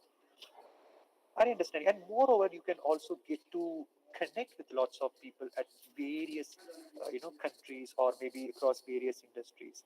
and discuss in and between groups. You can create your own groups in the same cohort, and you can discuss inside the group, and you can also discuss between the groups. Please understand this diversity of thoughts and the information processing and the information analyzing, providing perspectives, and a lot more diversity factors matters when it comes to the discussions. And you get lots of value out of it, you get lots of benefit out of it. And discussing between groups, and we have seen this, we give a case and we ask them to discuss in between the groups and come out and discuss between the groups as well. So there are lots of sophistication and stringent thoughts that would evoke in the forums. And it is also good for the businesses, because in terms of business, if you look, when you have social learning process as a key strategy, you can always engage the inactive learners back. You can make them to participate, you can make them to experience the courses that you have produced. You can provide a seamless learning experiences. Now with the given technological tools, like we have analytical tools that tells us how long a participant or a learner has watched one particular video, how long he or she has been sustaining on a page, and what is the overall performance in the course, how many times they have visited, or how many videos or the lecture series that they have taken. Have they looked into the additional readings, how many quizzes they have attended, what is their the credit, or what is their grades, etc. In the technological tools, even the data analytical tools, we have lots of data backup. And based on that, you can always influence people to just come back and participate, and ask them to taste the flavor of the courses. You can create a seamless learning experiences, and that is one of the unique factors of the course. And this is effective way of imposing benefits to your market, I mean to your learners. And I still remember, when we talk about the social learning process, learn from peers or maybe etc. There are, and this is something I'm not sure how to fix this, but this is something which I was discussing with one of my colleagues, and she's also working in IIM Bangalore, and she's doing research on digital marketing. She was actually writing a paper on social listening, and her name is Sonal, and just was focusing on.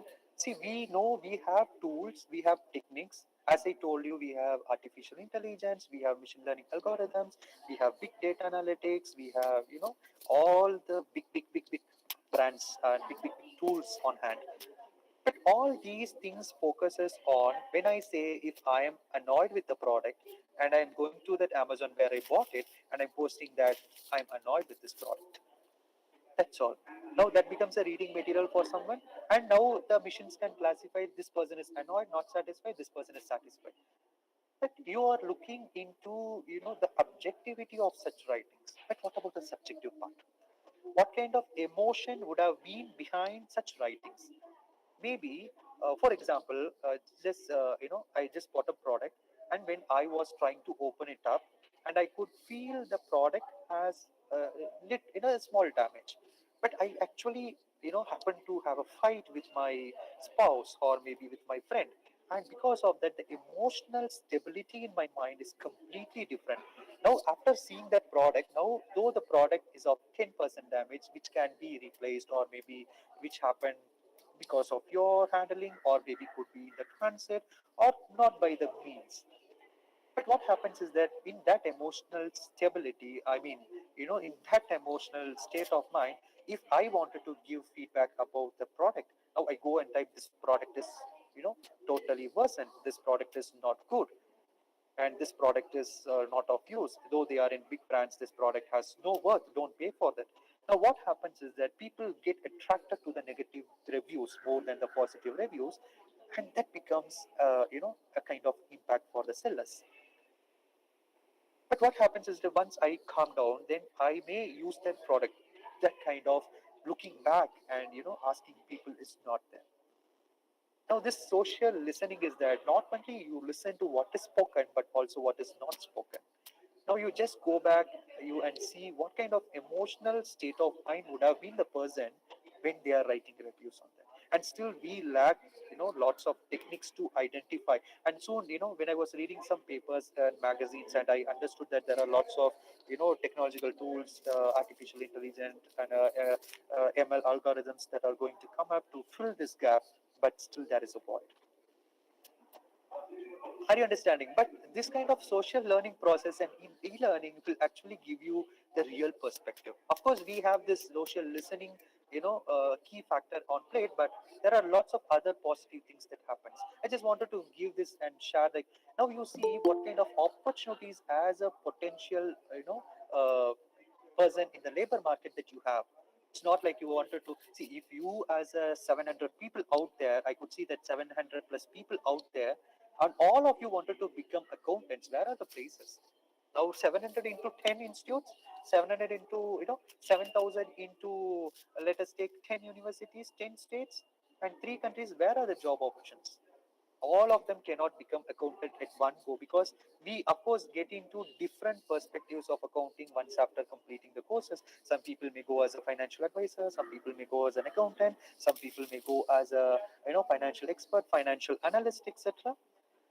And now look how the job market is shaping, how it is getting distinctive, how it is getting vibrant. Now comes the evaluation of learning effectiveness. Still, it is a very challenge. I have not put anything specific to the just only one slide. I'll just quickly complete. So though we have learning curves, we have the learning objectives, we have the set expectations on plate, the evaluation of learning effectiveness is still a challenge. And this point has been beautifully brought by Professor Vasanti when I told her that I'm going to, give a talk for Hindustan Institute. And she told, I just emphasis on evaluation of learning effectiveness. This is still a challenge for people, because we have the same contents, we have the same instructions, we have set the same outcomes, we have set everything the same, but it is not always common that the outcomes will be as expected by the instructor, or maybe the outcomes of learner A would be completely different from learner B. It could be of the internal and external reasons. There may be some personal reasons for the learners, maybe the learner characteristics, or maybe something, etc., or maybe the type of environment are they in, or maybe the kind of socio-economic background they are from, or it could be some kind of political credentials, or it could be the cultural factors, or even it could be the geographical locations for that matter. There are lots of factors that are less controllable, but there are still certain factors that can be a constraint for learning effectiveness, and those factors can be effectively managed when you have the key performance indicators, and these are generic ways in which you measure effectiveness. You have KPIs, key performance indicators, you have reflective assessment, assignments, etc., and you have lots of learning analytics. As I told you, the big data, which is very sophisticated in nature, will give us entire journey of learners. Where do they start? Where do they end? What time they log in? What time they log out? What is the duration of stay in one particular page? Have they listened or not? All these tools can be used, and the feedback system. And mainly, we have to focus on the rubrics. That is very vital. That is very vital, because you are providing an online course, and this is specifically for the instructors and the e-learning providers. When they provide these kind of e-learning opportunities or the courses, they see how rubrics are created, and how the pedagogical rubrics are playing a vital role in measuring the effectiveness very accurately. And are these rubrics having the deployment of learning attributes? Learning attributes means what? It could be objective or it could be subjective, whatever it is. So I still remember there was a course on business communication which we have offered for engineers program. We had given for a project, and we had designed a rubric for that, based on their understanding, based on their application, based on their outcome, and based on their reassessment, etc. We put them in 5 point scaling, and we wanted to peer evaluate, like evaluate on your peer how they perform. And also there was one more suggestion from one of my colleagues, and she says that peer learning, peer evaluation is fine. Is the peer evaluating in the right way? And that is also there. For example, I'm just giving you an example. This is a 20-mark assignment, and this 20-mark assignment is classified into two things. One is a 10-mark, the instructor evaluation, and a 10-mark, the peer evaluation. Now, in that 10-mark of peer evaluation, I'm giving the first 7 marks for the peers. Like, you will have to evaluate this assessment for 7 marks. And the 3 marks left out is that, is the peer evaluating in the right way? So you cannot, do justice for your friend saying that, oh, he is my friend, I'll give 7 out of 7 because he's my friend. So if you're doing that, what is the justification behind that? Is he clearing all the rubric levels, or is he catering to all the rubric elements? So those kind of evaluation strategies should be there to measure the learning effectiveness. And these are something very quantitative. But when it comes to the qualitative, how could they apply to their work? How could they enhance, etc. Fine. I'm just going. This is the last slide, and I just wanted to stop with this. I just quickly complete within 5 minutes. And what integrates what? So you have listened to me nearly 1 hour 15 minutes by now. So why is it so important? Like, what is going to affect us? How it is going to be growing our? As I said, it is a global connect. These online courses will actually give you the global connect with a diverse crowd. Learn from your peers, learn from other people, learn about their ideologies, learn about their culture, the way that they come from, or the point they are emphasizing, what is the background of that. Or you can see how people and the society shapes of because of these digitalized platforms, and specifically in this digital era where you have access to lots of materials, lots of connections, etc. Now you see how it integrates. This is a kind of a growth that we want. We want it to be global. There are people who say that think globally and act globally, and of course when you wanted to act globally, you wanted to understand what you wanted to act locally, you wanted to understand what is happening globally. And that is possible when you have these kind of diverse set of people, which is possible in e-learning platforms. Are you understanding? Then you will come to know many things about the jobs, about the disciplines, about the entrepreneurial avenues. You will learn from the top universities and the experts out there. You will learn from the industry leaders or maybe the reputed researchers, etc. And it creates opportunities, elevating your credentials, your knowledge base. It expands your skill horizons. It gives you an updated, content, know what is happening across industries in the globe, and you can see where you are fitting in. You can see which kind of place is suitable to you.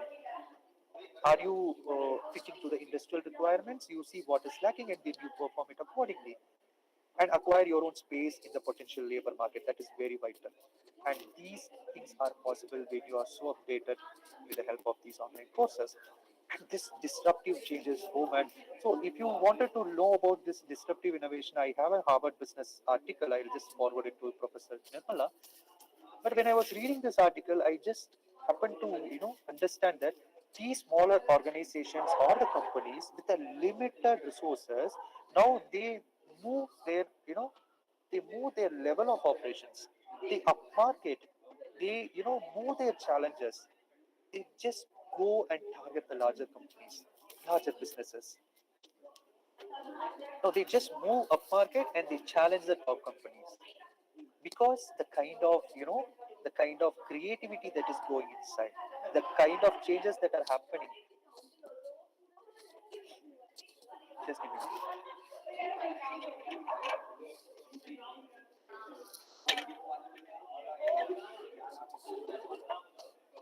So one has to understand that this is an important phase in all our life, that we have to understand that this is not easy, but at the same time it is, that we have to understand.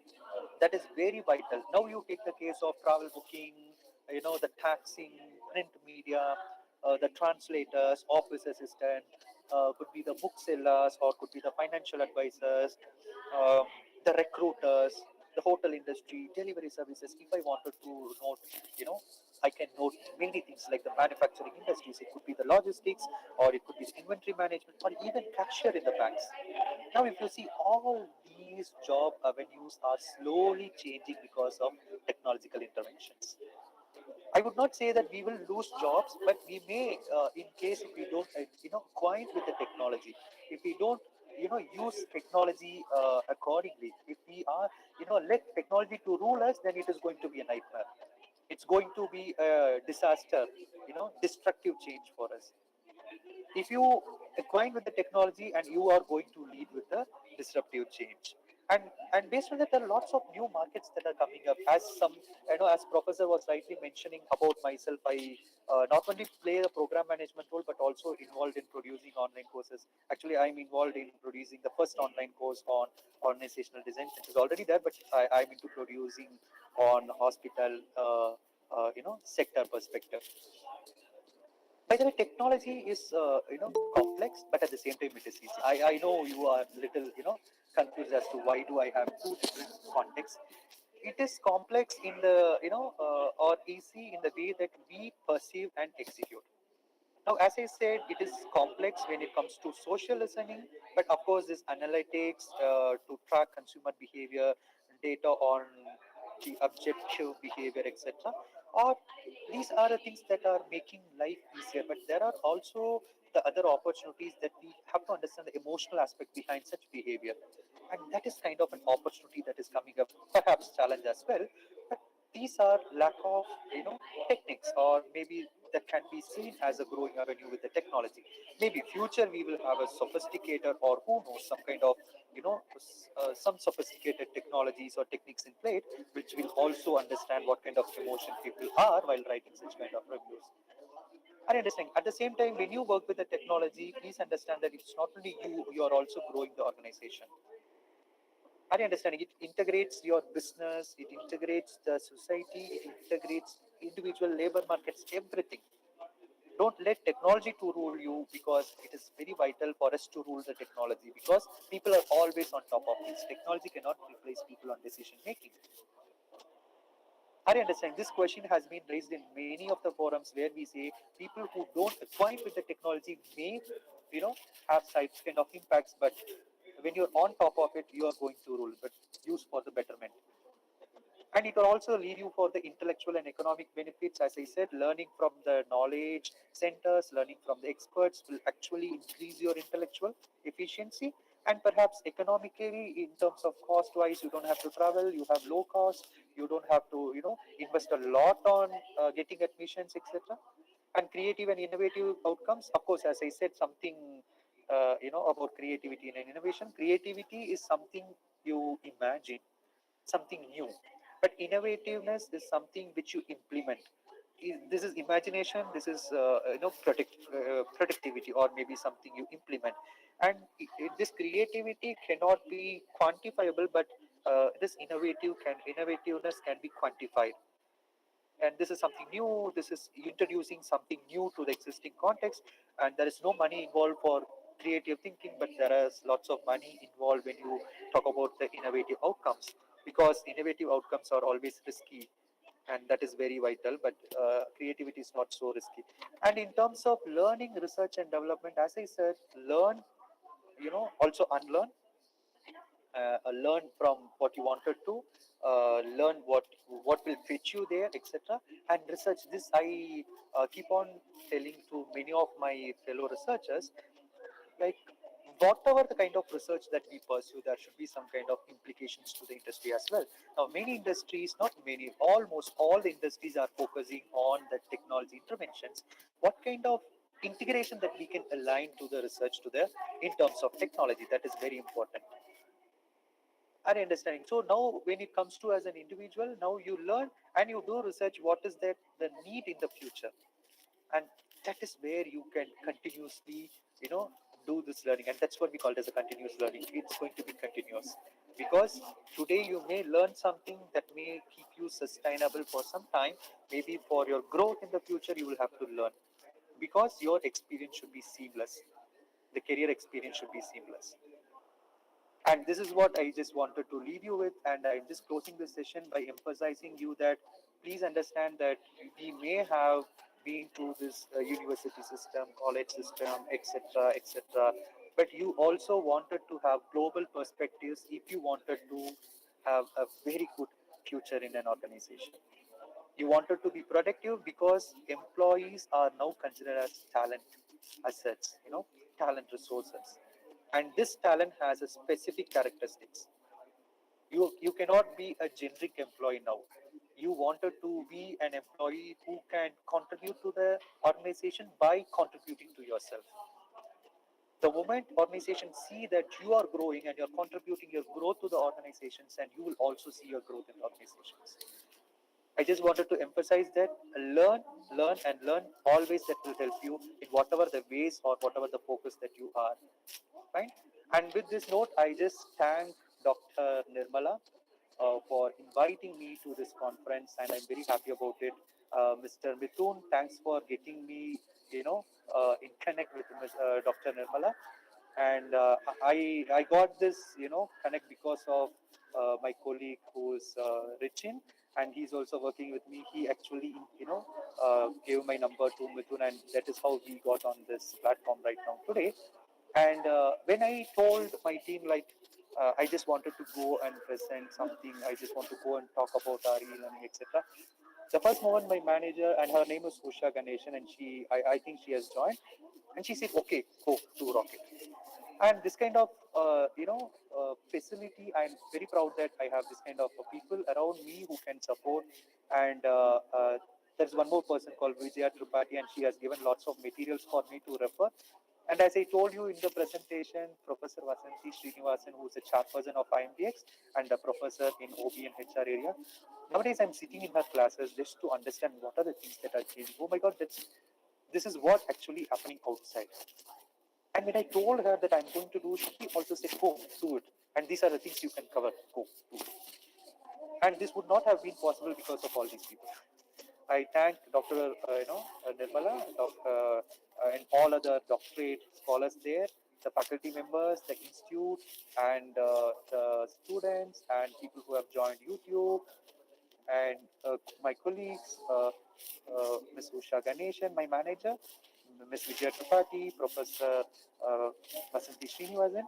I thank each and every one of you for making this possible, and I leave it to you. Thank you, guys. All the very best. Thank you, sir. That was really an enlightening session, and you have your presentation shows how much effort you have input for this. Thank you so much, sir. Uh, Thank you, Professor. dear, dear participants, do anyone have any questions? Do anyone want to ask any questions? Okay. Sir, shall we wind up, sir, if there is no questions? Yeah, we can go ahead. Thank you, sir. Uh, and now I request all the participants to switch on your videos so that we can take a screenshot.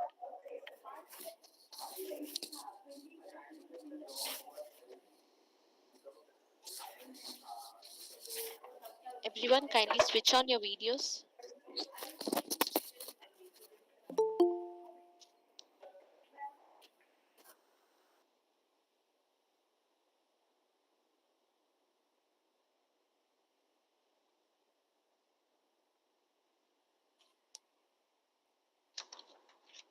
Kindly switch on your videos.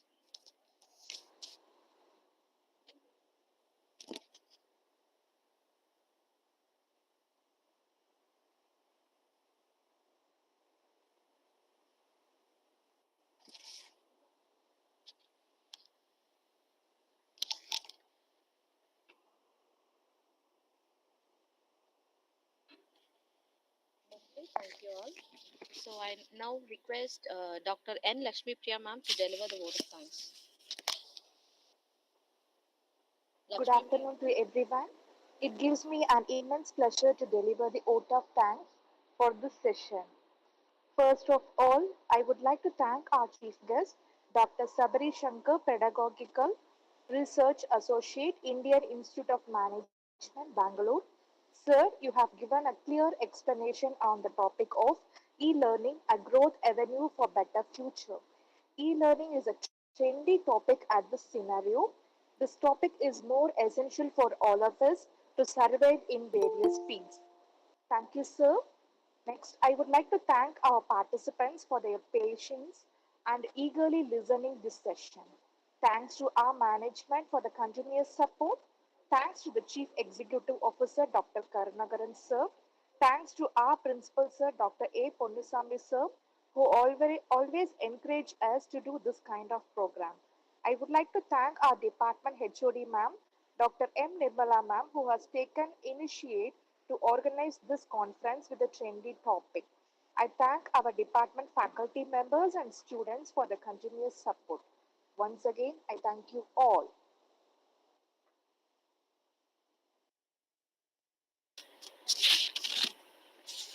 Thank you for all the participants for your listening, and thank you, sir.